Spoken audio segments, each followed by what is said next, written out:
कि दिल जे बनावल उ पगले नु होई, प्यार जे बनावल उ होई कसाई।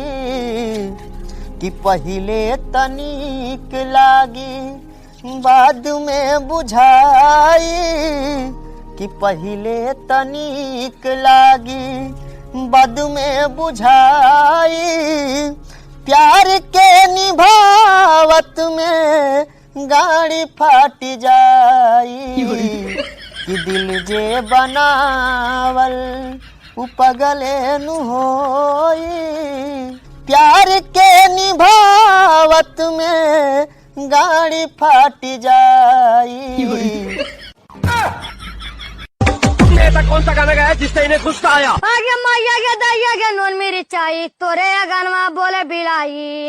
आगे हमें के लकड़ी भरोसा के गादा हाथी के गा खजुआवे दरोगा। आगे हम बनैली लिटिया बन गेले गुरपीठिया, अइले दुल्हावा मर के परो पिठिया।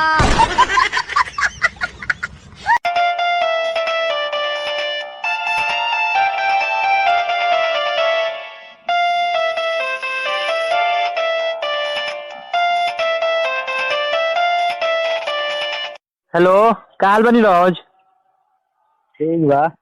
कहाँ बारी? बानी घरे। देख ना आइल बनी बसंतपुर, तोरा बाबा के मलिया भेटाइल बिया। डॉक्टर ना फोन ये करे खातिर फोन करे। गजब बेइज्जती।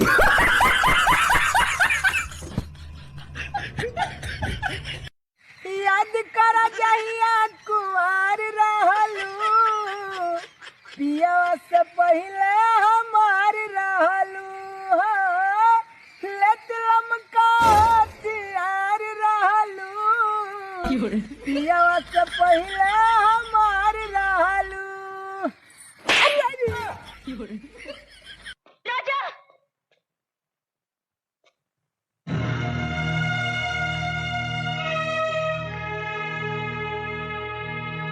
तुम मुझे छोड़कर जा रहे हो?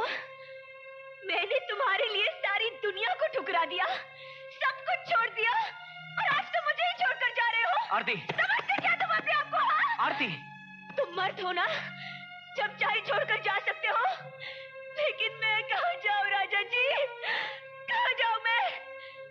जब मैंने तुम्हारी जिंदगी में पाँव रखा तो वापसी के सारे रास्ते, सारे दरवाजे बंद कर दिए। अब मेरे पास और कोई रास्ता नहीं है सिवाय तुम्हारे या फिर मौत के।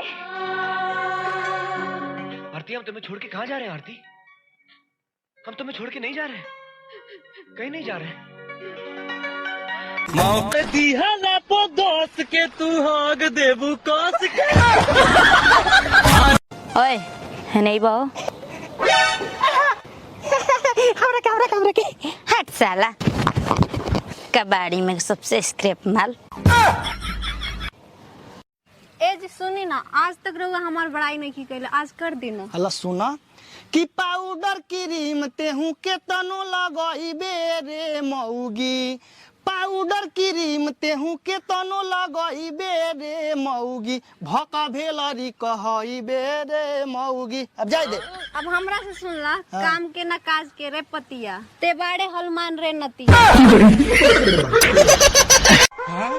भाई कातिल हसीना के उस्ताद, ई उहे हीरोनिया हिया काजल राघवानी जेकरे प्यार में रजवा पगलाइल रहेला। तब तेकर बलात्कार हम करम। ओके बॉस, आओ।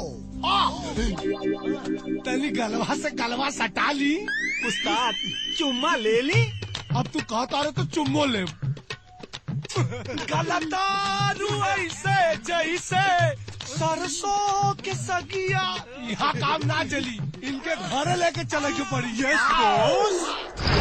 बॉस, जैसे बिना पानी के मछली तड़फेले, वैसे बिना मेकअप की हीरोइनिया तड़पतिया है। जितना दिल तड़पता है, मोहब्बत उतनी ही गहरी होती है। मोहब्बत इतना गहरी मत कर दी है कि मौत से मोहब्बत हो जाए। अरे डार्लिंग, रजवा में ऐसा का रखल हो? अरे हमार हाथ थामला हो। बाप दादा का छोड़ल करोड़ों का जायदाद बा। दिन में होली और रात में दिवाली मना दे। तो गला कहीं का